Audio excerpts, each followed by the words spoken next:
problem for some people. Ever since I came out of my mother's body. Okay. It's a rough crowd. Put lights down. All right. Wait, rewind that. No, I have to tape him. As we follow along in our AIG curriculum, today we are studying the account of Cain and Abel. And this is a hard lesson to teach. So on the handout, obviously we're going to be reading Genesis 4, verses 1 to 17. All right, so if you want to open to that, that is obviously our proof text. That is where we get Cain and Abel. However, I do not want to start there. On your handout, although you should open your Bibles there. On our handout, I want to see Cain and Abel through Romans 9, 21 to 23. Because to me, this is what Cain and Abel is. And Paul, the writer here of Romans, summarizes the Cain and Abel narrative here in Romans 9. And I'm going to start off by reading that.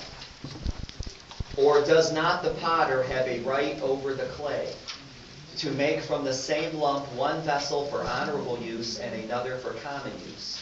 What if God, although willing to demonstrate his wrath and to make his power known, endured with much patience vessels of wrath prepared for destruction, and he did so to make known the riches of his glory upon vessels of mercy, which he prepared beforehand for glory?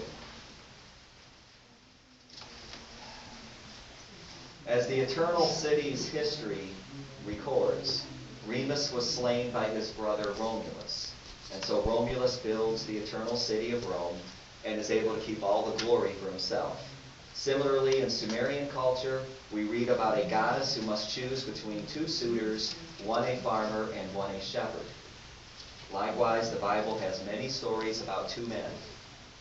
Two men who build a house, two men in a birthright, two men at the rapture, two men who went to pray, two men and a baby. I know it's a rough crowd. I got to do that. Two men crucified with Jesus. And of course, two brothers in Genesis chapter 4, two brothers who make an offering to the Lord. And so I'm going to have Jeff and Nancy, just because they are our two newest members, I'm going to have them go ahead and go halvesies on that. One of you start off, but both of you read the first 17 chapters of Genesis 4. Or verses. Long class. Makes my job easier if I'll leave you this week. Now the man had relations with his wife Eve, and she conceived and gave birth to Cain, and she said, I have gotten a man child with the help of the Lord. Again she gave birth to his brother Abel, and Abel was keeper of the flocks. Cain was a tiller of the ground. So it came about in the course of time that Cain brought an offering to the Lord of the fruit of the ground. Abel, on his part, also brought of the firstlings of his flock, and of their fat portion. And the Lord had regard for Abel and for his offerings. But for Cain and of his offering he had no regard. So Cain became very angry, and his countenance fell. Then the Lord said to Cain, Why are you angry? And why has your countenance fallen? If you do well, will not your countenance be lifted up? And if you do not do well, sin is crouching at the door, and it is desirous for you, but you must master it. Cain told Abel his brother, and it came about when they were in the field that Cain rose up against Abel his brother and killed him.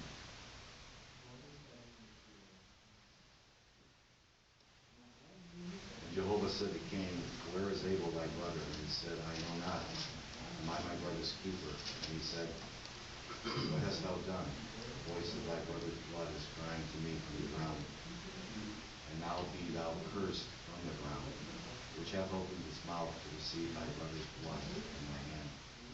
And thou tillest the ground, it shall not henceforth yield thee its drink. A wanderer and a fugitive shalt thou be on the earth. And Cain said to Jehovah, My punishment is too great to be borne. Behold, thou hast driven me this day from the face of the ground, and from thy face shall I be hid. And I shall be a wanderer and a fugitive on the earth, and it will come to pass. All the way through 17. Okay, through 17. That everyone who finds me will slay me. And Jehovah said to him, Therefore whosoever slayeth Cain, it shall be revenged sevenfold. And Jehovah said, mark on Cain, lest any finding him should smite him. And Cain went out from the presence of Jehovah, and dwelt in the land of Nod toward the east of Eden. And Cain knew his wife, and she conceived and bore Enoch. And he built the city, and called the name of the city after the name of his son. And to Enoch was born Irad, and Irad begot Mehujael, and Mehujael begot Methuselah, and Methuselah begot Lamech. Now that's good. Prominent in Augustine's writings in the 4th century, he makes two great works that stand above all of his others. The first, his earlier work, is called the Confessions. It's a great read. I recommend everybody read it. But his second, much more lengthy work is called The City of God. It is 22 books, all put together forming one book. Okay? Within the City of God, when we go to book 15, Augustine starts off very interestingly by showing two separate lines coming from one lump of clay, Adam and Eve. All right, so this is the first couple chapters of book 15 in Augustine's most lengthy, greatest work called The City of God. And he starts off, as your next verse on your handout says, 1 Corinthians 15:46. He starts off with the natural line first, represented by Cain, because the natural always precedes the spiritual. Okay? Always precedes the spiritual. And we have two lines forming from Cain. We have the natural line, the line for curse, the line for God's wrath, the city of man. And the second line, which comes later, we have the line of blessing, we have the line of God's glory, we have the city of God, and the city of the New Jerusalem. And Augustine, throughout his literature, he exposiates these two lines. And I just want us to look at the Cain and Abel narrative through. Cain, the natural, who comes first. Romans 9:21-23 also says this. The natural that comes first, the lump of clay that God makes, predestined for his wrath, to make the second line of clay, the spiritual, or that will show God's glory, predestined. Okay? I want us to view this narrative through those two lines. Now, we're going to look at Cain first. He's the first person born. All right? He works the soil like his father Adam. He's the first murderer. And note Cain's steps. He hated, he killed, he lied, he was cursed. He's a child of the first line. Now, when we look at Abel, he is the second person born. And I want to take a quick note here. It's been a Jewish tradition to say that Cain and Abel were twins, because where it says that Eve conceived and gave birth, the language is different with Abel, as if Abel and Cain were from the same conception.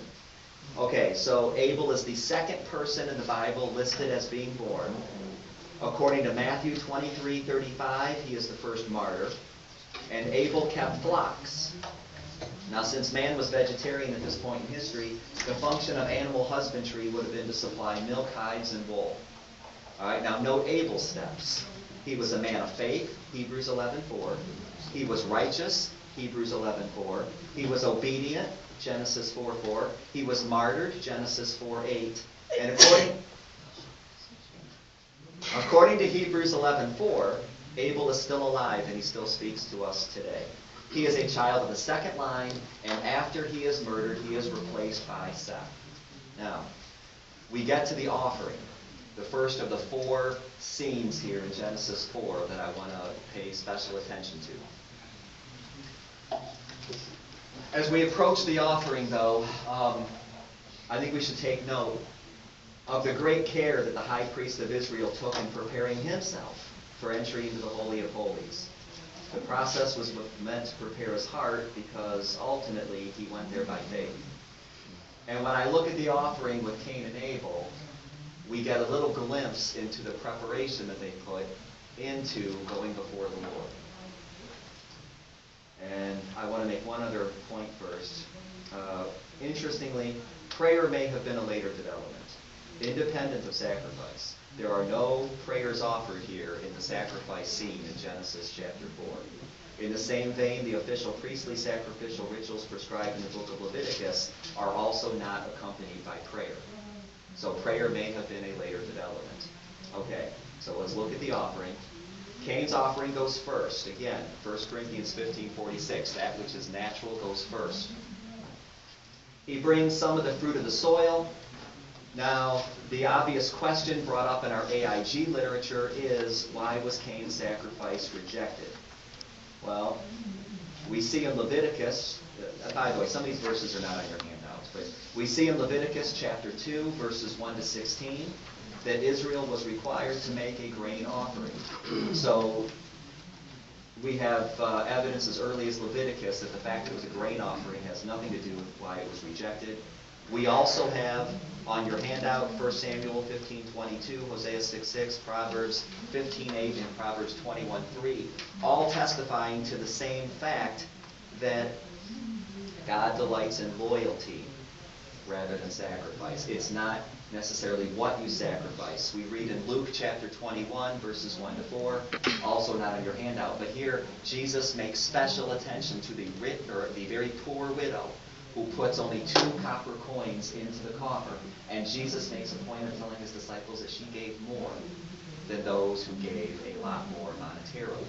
So again, the sacrifice is not necessarily judged by what it is, but more on the heart of the person who gives it. And when we look at the narrative of Cain's heart, I think the verses on your handout, James 1:13 to 15, and 1 John 3:10 to 12, spell out Cain's heart. There's another verse I did not put on there. I debated, but I could only get so many on my sheet.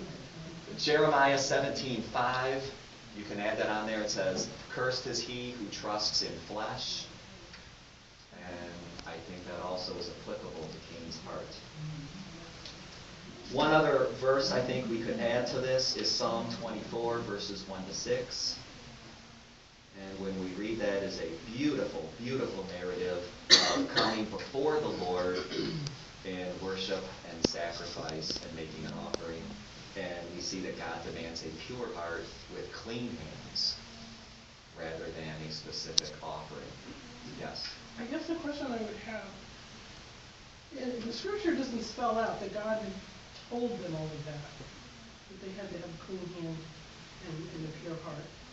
It doesn't record it until the end. Do you think that it was something that he had relayed to them that's not recorded? I do. The fact that in the Genesis 4 and Genesis 3 narratives, we have God speaking audibly to both Adam and Eve, Cain, that, again, imagine the high priest and everything he had to do to prepare to go before the Lord in the Holy of Holies. It is a long, drawn-out list in the Levitical record. I think the same due care was already known that you're going before God who made the heavens and the earth, who made you out of clay. And again, Romans 9, 1 lump of clay, 2 lines. Okay? I think that that reverence of going before the Lord has always been there and was always known. And that's a great segue into Abel's offering. Okay, because Abel's offering goes second. The spiritual always goes second.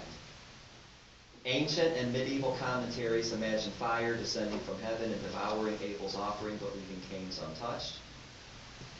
Abel's offering was not accepted because it was a blood sacrifice. It was accepted because he gave the firstlings of his flock and the best portions. And leapfrogging off of Beth's comment, the obvious question is, how do we apply the concept of Abel's offering to what we give to the Lord? It's a beautiful concept. Abel's offering reflects obedience and trust. And when we look at the overall Cain and Abel narrative from Genesis 4, how can we relate the things that we do for God to the offerings of Cain and Abel? Obviously, the offering of Cain was not rejected because it was a grain or a cereal offering. It was rejected because it never says that Cain gave the best of the fruits of the ground. It never says he gave the absolute best of what he had. It does say that about Abel. It does not say that about Cain.